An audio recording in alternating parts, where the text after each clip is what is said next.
Buenos días, mi nombre es Juditas Torrealba. De verdad estoy muy agradecida por esta participación que estoy teniendo en estas jornadas del Centro de Investigación y Estudios Gerenciales. El tema pues, a tratar el día de hoy son los retos de la teoría queer y su contribución a la filosofía, a la ciencia y a la sociedad. Hay que destacar que antes de poder abordar sobre el tema de la teoría queer, tenemos que partir en identificar qué es queer. Como podemos observar en la gráfica, vemos la imagen de dos personas.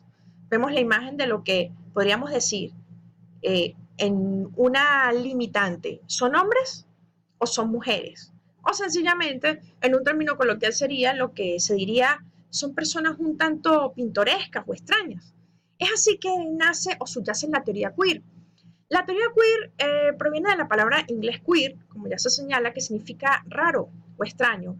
Era un término un tanto despectivo que se usaba desde los 70, desde los años 70, para referirse a la sociedad primeramente sexo diversa o a todo aquello que estaba al margen de los cánones o conocimientos tradicionales. Una de las particularidades de los queer es sencillamente que son diferentes, no se limitan a los estereotipos tradicionales de lo que la sociedad aparentemente acepta y sobre todo se atacan las clasificaciones vinculadas al género.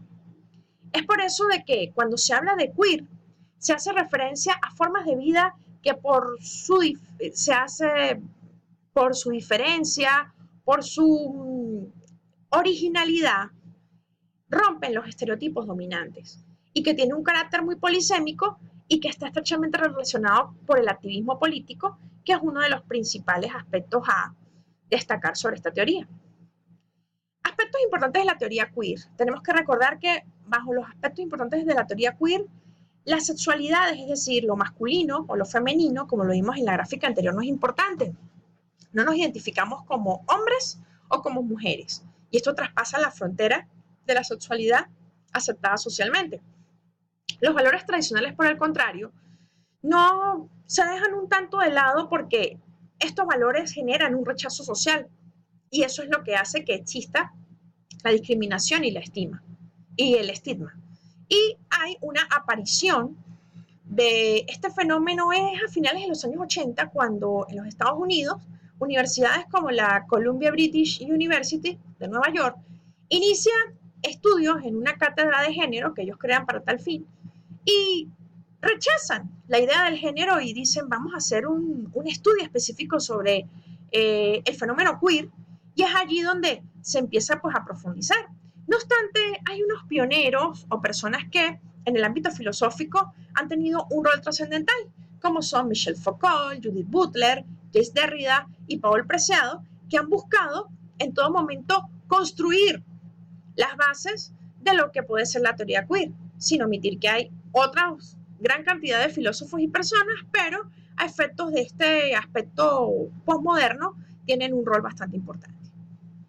Sobre el ámbito de la teoría filosófica queer, tenemos que recordar que Foucault, pionero de la misma, nos habla de que la heteronormatividad trata de condenar por medio de relaciones de poder lo que son las prácticas del sadomasoquismo, el travestismo, el cambio de sexo, y se va generando que bajo esta teoría exista una finalización del género, que también se ha visto impactado o se vio impactado con la existencia del virus de inmunodeficiencia humana, que generó que sin lugar a dudas ya el género hombre, mujer, lesbiana, gay, se deje de lado. Se habla de un ser que va más allá de una etiqueta.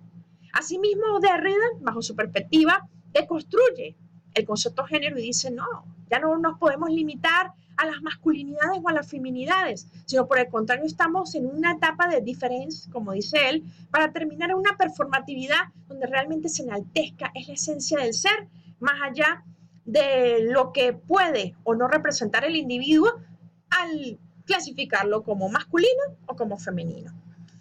En el lado de Butler, por el contrario, una de las grandes autoras de la teoría queer, nos señala el hecho de que todos somos una imitación, en el sentido de que se dice que la heterosexualidad es aprendida por los cánones tradicionales, es aprendida por los estereotipos que conforman a nuestras familias, a nuestra formación, y que hace que sencillamente lo original, lo auténtico y lo verdadero sea forzado a que no fluya de esa, o que vaya más allá de esa imitación. Por el contrario, Paul Preciado, antiguamente Beatriz Preciado, como filósofa española sostiene que las figuras del macho alfa y de la mujer femenina son productos de dispositivos de control, por lo cual se establece que en la sociedad ya no se puede seguir circunscribiendo a que el estereotipo del hombre fuerte va a ir acompañado de algo contrario como es el de la mujer débil.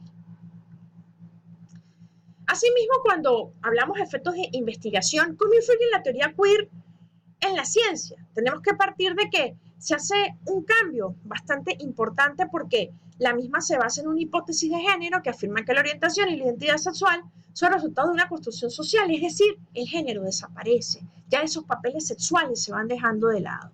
Asimismo, la teoría queer busca tratar como punto crítico de acabar con las clasificaciones sociales, porque no solamente lo queer se circunscribe al sexo, no, o sea, también se puede circunscribir a la raza o a cualquier otro tipo de grupo que salga del contexto de los aspectos tradicionales que la misma heteronormatividad como forma de poderío social va construyendo, como lo decía Foucault. Y asimismo, la teoría queer está generando un cambio a nivel de las ciencias al no solo observar el género como algo estrictamente biológico, como algo de un ámbito de salud, sino por el contrario ya se propone la observación del entorno, de las conductas, y ya se está viendo cómo las ramas de las ciencias humanas, como la antropología y la psicología, juegan un papel muy importante. En el ámbito de la sociedad, la teoría queer quiere, como una teoría interseccional, quiere buscar crear una perspectiva característica en que ya no se vea como un punto de discriminación ser diferente. Rosblum nos presenta de que la teoría queer implica enfrentar a diario la discriminación homofóbica, pero junto a ella no solamente es la homofóbica, es la misoginia, como en el caso de la discriminación hacia la mujer, el racismo, la segregación social, el ámbito económico, y nos vamos percatando de que es una teoría que busca la aceptación, que todos nos aceptemos porque más allá de las etiquetas, todos somos seres racionales y que por tanto somos seres racionales, tenemos que tener una tolerancia y una convivencia. En el ámbito de la investigación, finalmente, debemos de partir de la idea de que la teoría queer, habiéndose hablado de sus aspectos filosóficos, habiéndose hablado de sus aspectos sociales y habiéndose hablado en sus aspectos científicos, necesita de que nosotros como investigadores la construyamos. Así como en un momento se ha ido construyendo la famosa teoría de género de Simone de Beauvoir, que ha sido ampliamente estudiada en el ámbito de las ciencias sociales, bajo un enfoque cualitativo, tenemos que dar un auge para que la teoría queer, también como una postura filosófica que da susceptibilidad a que sea de impacto en las ciencias sociales, sea también estudiada. Pero ¿cómo podemos estudiar estos casos que hasta este momento no son ajenos a nosotros? Sencillamente tenemos que estudiarlo bajo un enfoque cualitativo y bajo un enfoque del uso de un método tan importante como es el estudio de casos, como una técnica. Tenemos que tratar de buscar esos casos puntuales, esas situaciones que van generando el nacimiento de fenómenos. Tenemos que tratar de hacer más estudios, por ejemplo, por decirlo así, del género binario. Aquellas personas que no se consideran ni hombres ni mujeres. Tenemos que hacer más estudios de la intersexualidad como un aspecto de tipo biológico. Tenemos que hacer más estudios del rol que está teniendo la inclusión en el ámbito, por decir algo, de las ciencias de la educación, de alumnos transgénero a las escuelas o a los colegios.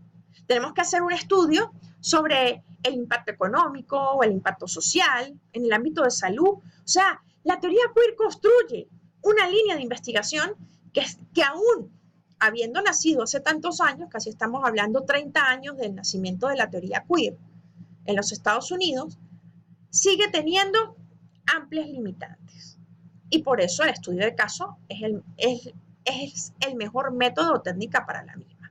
Finalmente, quiero cerrar esta ponencia haciendo una mención a una reflexión del actor norteamericano Johnny Depp, que dice lo siguiente: siempre he pensado que ser diferente no tenía nada malo, todos somos diferentes, pero hay una especie de temor en la sociedad a hacerlo. La teoría queer lo que busca es eso, que no se tome bajo ningún sentido que ser diferente sea un tabú. Por el contrario, ser diferente es lo que enaltece al hombre. Y como enaltece al hombre, sencillamente es lo que genera que sencillamente podamos estar en presencia de cambios importantes en esta sociedad. Gracias.